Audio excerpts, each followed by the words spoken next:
नमस्कार, मी समृद्धी Jadhav. Top news मराठीमध्ये आपलं स्वागत.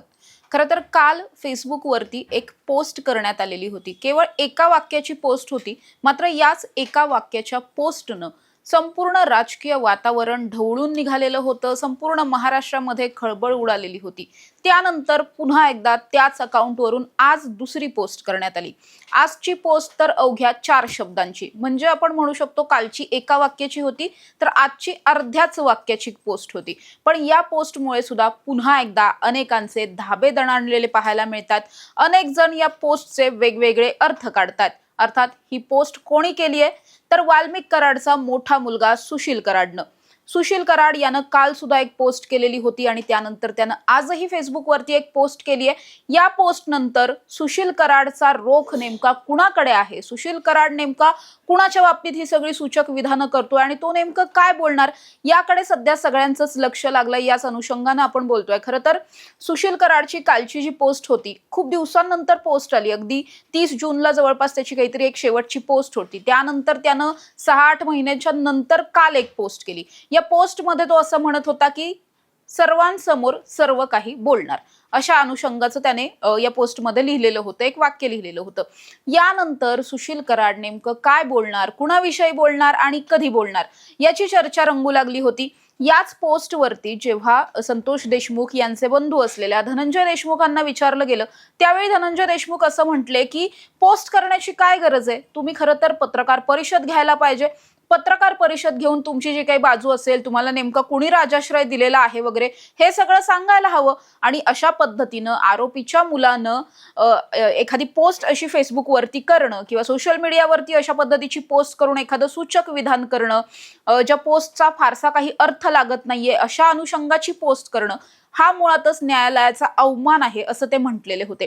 या सगळ्या त्यांच्या म्हणण्यातली सगळ्यात महत्वाची गोष्ट किंवा महत्वाचं वाक्य होतं ते म्हणजे राजाश्रय कुणी दिला.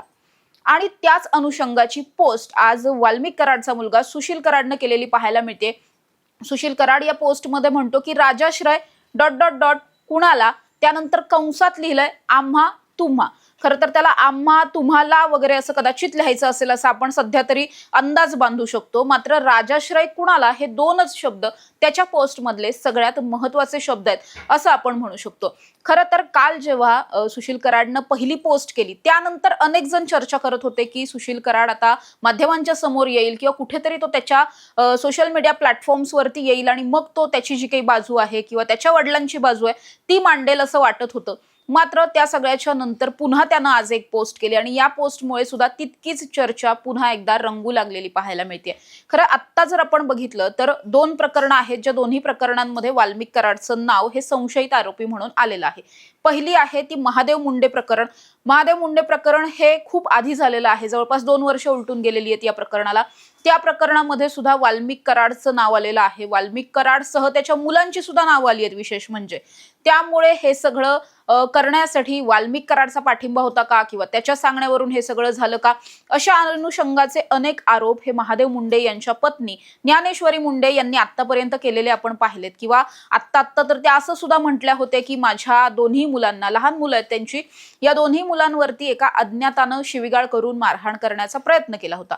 त्यामुळे हे सगळं वाल्मिक कराडच्या मुलांच्या माध्यमातून केलं जातंय की काय, किंवा त्या दोघांमुळे आमच्या जीवाला, माझ्या कुटुंबाला धोका आहे, त्यामुळे आम्हाला पोलीस प्रोटेक्शन मिळावं अशा पद्धतीची मागणी त्यांनी केली होती. त्यामुळे हे सगळं घडत होतं. दुसरीकडे संतोष देशमुख हत्या प्रकरणात जर सांगायला गेलं तर तिथे वाल्मिक कराडला अटक झाली. महादेव मुंडे प्रकरणामध्ये वाल्मिक कराडला अटक वगैरे झाली नाही, मात्र संतोष देशमुख हत्या प्रकरणामध्ये वाल्मिक कराडला अटक झाली आणि त्यानंतर त्यानं तब्बल 3 न्यायालयांमध्ये त्याची दाद मागितली, जामिनासाठी अर्ज केला. 3ही न्यायालयांनी त्याचा अर्ज फेटाळून लावला. सुप्रीम कोर्टानं सुद्धा काही दिवसांपूर्वी हा अर्ज फेटाळून लावला आणि त्यामुळे कुठेतरी वाल्मिक कराड हा आता संतोष देशमुख हत्या प्रकरणामध्ये प्रचंड अडकलेला आहे आणि त्याचं बाहेर येणं हे जवळपास मुश्किल आहे वगैरे अशा पद्धतीच्या चर्चा वगैरे सुद्धा सुरू झालेल्या होत्या. या सगळ्याच्या नंतरच खरं तर सुशील कराडची ही पोस्ट आली, ज्या पोस्टमुळे एकीकडे आपले वडील जे एका प्रकरणामध्ये प्रचंड अडकताना पाहायला मिळतात, दुसरीकडे दुसरं एक प्रकरण आहे ज्या प्रकरणामध्ये वाल्मिक कराडच्या कुटुंबामधल्या अनेक नोकरदारांची जे त्या ठिकाणी काम वगैरे करतात अशा पद्धतीच्या सेवक वर्गाची 3 जणांची ब्रेन मॅपिंग आणि नार्को टेस्ट झाली, जी महादेव मुंडे प्रकरणात झाली.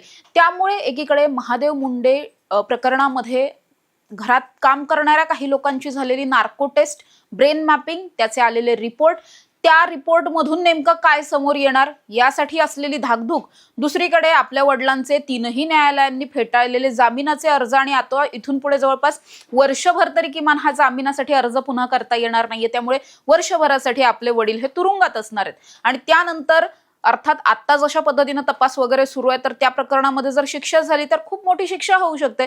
त्यामुळे कुठेतरी आपल्या वडिलांची इतकी मोठी या सगळ्यामध्ये आपले वडील अडकलेले आहेत आणि मोठ्या शिक्षेला वगैरे सामोरं जावं लागेल की काय, त्यामुळे दहशतीखाली किंवा त्यामुळे घाबरून आता सुशील कराड पुढे येऊन काहीतरी बोलणार आहे की काय, अशा चर्चा सुद्धा सुरू झालेल्या आहेत. मुळातच सुरुवातीपासून वाल्मिक कराडचा बोलवता धणी कुणीतरी वेगळा आहे किंवा वाल्मिक कराडच्या डोक्यावर दुसऱ्या कुणाचा तरी हात आहे असं सातत्यानं संतोष देशमुख यांचं कुटुंब म्हणत होतं. त्यामुळे या प्रकरणामध्ये सुरुवातीपासूनच नेमका वाल्मिक कराडला राजाश्रय कुणाचा हा प्रश्न सातत्यानं विचारला जात होता. त्याच प्रश्नाच्या अनुषंगानं आता सुशील कराडची ही पोस्ट आलेली आहे आणि त्या पोस्टमध्ये आम्हा तुम्हाला हा जो काही एक शब्द तिथे पाहायला मिळतोय त्यावरून सुशील कराड नेमकं कुणाविषयी बोलणार आहे, आपल्या वडिलांना वाचवण्यासाठी तो काही मोठे गौप्यस्फोट करणार आहे की मग ज्यांनी हे सगळे आरोप केलेले आहेत ते म्हणजे देशमुख कुटुंब असेल किंवा मुंडे कुटुंब असेल त्यापैकी कुणाला तरी उद्देशून केलेल्या या पोस्ट आहेत, असे दोन्ही अर्थ यामधून निघतात. आणि खरं तर या सगळ्या पोस्टच्या मागचा मुख्य मेन अर्थ काय किंवा सुशील कराडला नेमकं कुणावरती निशाणा साधायचा आहे, कुणाच्या विरोधात तो बोलण्याचा प्रयत्न करतोय हे खरं तर सुशील कराड स्वतःच सांगू शकतो. त्यामुळे जसं धनंजय देशमुख म्हटले की सुशील कराडनं पोस्ट न करता त्यानं समोर यावं आणि पत्रकार परिषद घ्यावी, तेच सध्या संपूर्ण महाराष्ट्राला वाटतंय की सुशील कराडनं समोर यावं आणि पत्रकार परिषद घेऊन त्याचे जे काही मुद्दे असतील ते त्याने क्लिअर करावेत, मग ते कुणाच्या का विरोधात असला, असं सध्याचं एकंदरीत वातावरण असलेलं पाहायला मिळतंय. मात्र सुशील कराडच्या या पोस्टमुळे आणि सुशील कराड अचानकपणे पोस्ट कसा काय करायला लागला हा सगळ्यात महत्त्वाचा प्रश्न विचारला जातोय. सुशील कराड हा इतक्या दिवसांपासून शांत होता, अचानक सुशील कराडनं अशा अनुषंगाची पोस्ट करण्यामागचं नेमकं कारण काय, सुशील कराडचा सुद्धा बोलवता धणी कोणीतरी वेगळा आहे का, असे अनेक प्रश्न आता या सगळ्या प्रकरणामध्ये उपस्थित झालेले पाहायला मिळत आहे. काल आणि आज सातत्यानं 2 दिवस सलग 2 पोस्ट आलेले आहेत. उद्या सुद्धा अशा अनुषंगाची एखादी पोस्ट येते का, किंवा मग सुशील कराड स्वतः माध्यमांसमोर येऊन किंवा मग त्याच्या सोशल मीडियाच्या अकाउंट्सच्या माध्यमातून त्याची काही बाजू मांडतो का, किंवा आतापर्यंत तो जे काही कोड्यात बोलतोय ते कोड्यात न बोलता स्पष्टपणे काही बोलतोय का, याकडे सध्या उभ्या महाराष्ट्राचं लक्ष लागलेलं पाहायला मिळतंय. अशा ताज्या आणि महत्त्वाच्या बातम्यांसाठी तुम्ही पाहत राहा टॉप न्यूज मराठी, आपला महाराष्ट्र आपली बातमी. तुमची car, electric panel, data server आगीपासून सुरक्षित आहे का? नाही? मग आजच बसवा F protect temperature activated fire suppression device. यामध्ये आहे eco friendly non toxic pressurised liquid, जे आग लागल्यास क्षणार्धात ऍक्टिव्हेट होऊन आगीवरती मिळवते नियंत्रण. बसवण्यास अतिशय सोपे आणि सुटसुटीत टेकालिपचे एक दर्जेदार उत्पादन एफ प्रोटेक्ट.